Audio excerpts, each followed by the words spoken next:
చుట్టేసి పస్తులు పెట్టావే తీపి వస్తువు చుట్టూ తిరిగే ఈగను చేశావే చీచి చేసి కేలేని మొగుడు కారండాయ్ గుయ్ గుయ్ గుయ్ గుయ్ అంటూ మీదికి రాకండా గంపెడ పిల్లలతో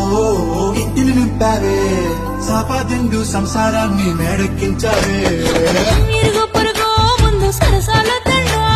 రాకెట్టి పడుకోరే కుక్కలాగా మీ వాళ్ళు పెంచేస్తాం ఎక్కేస్తాం ఇట్టాగే కావాలి పెళ్ళయి సన్నాళ్ళే అయినా కానీ మాస్తారు తగ్గేదే లేదంటూ నా బొంగనికే పడుతుంటారు హే గోదారి గట్టు మీద రామసలకావే